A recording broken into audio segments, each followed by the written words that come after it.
آج کی اس روایت میں ہم سب جانیں گے کہ کس کی دعا قبول ہوتی ہے۔ روایت دیکھیں، عن ابی ہریرہ رضی اللہ تعالی عنہ قال قال رسول اللہ صلی اللہ علیہ وسلم۔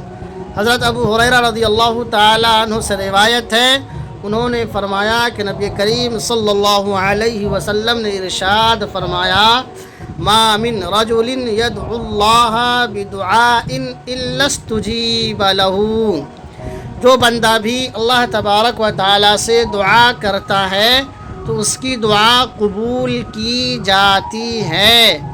فَإِمَّا أَن يُعَجَّلَ لَهُ فِي الدُّنْيَا، یا تو دنیا میں جلد ہی قبول ہو جاتی ہے، وَإِمَّا أَن يُدَّخَرَ لَهُ فِي الْآخِرَةِ، یا اس کے لیے آخرت کے لیے ذخیرہ بن جاتی ہے، یا اس کے لیے ذخیرہ آخرت بن جاتی ہے یہ دعا۔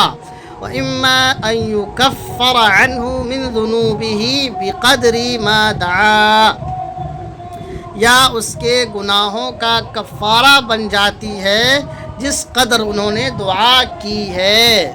دعا کے بقدر، مانگی ہوئی دعا کے بقدر یہ دعا اس کے گناہوں کا کفارہ بن جاتی ہے۔ ما لم يدعو بإثم، مگر یہ کہ یہ دعا کسی گناہ کے کام کے لیے نہ کی گئی ہو۔ شرط یہ ہے کہ ما لم يدعو بإثم، کسی گناہ کے کام کے لیے یہ دعا نہ کی گئی ہو، او قطیعۃ رحم، یا کسی تعلق کو قطع کرنے کے واسطے یہ دعا نہ کی گئی ہو، او یستعجل، یا جلد بازی دعا میں نہ کی جائے تو دعا قبول ہوگی۔ قالوا یا رسول اللہ وکیف یستعجل، صحابہ کرام رضی اللہ تعالی عنہم اجمعین نے فرمایا، اے اللہ کے نبی صلی اللہ علیہ وسلم، یہ جلد بازی کا کیا مطلب؟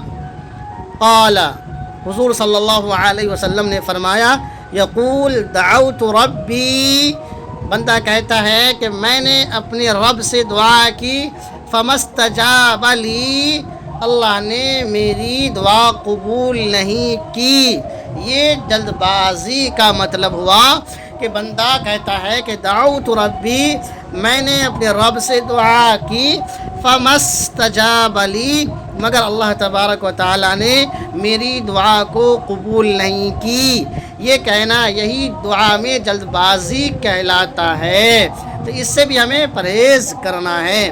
روایت ایک مرتبہ اور دیکھ لیجئے، عن ابی ہریرہ رضی اللہ عنہ قال قال رسول اللہ صلی اللہ علیہ وسلم، ما من رجل يدعو الله بدعاء الا استجيب له فإما أن يعجل له في الدنيا وإما أن يدخر له في الآخرة وإما أن يكفر عنه من ذنوبه بقدر ما دعا ما لم يدعو بإثم أو قطيعة رحم أو يستعجل. قالوا يا رسول الله وكيف يستعجل؟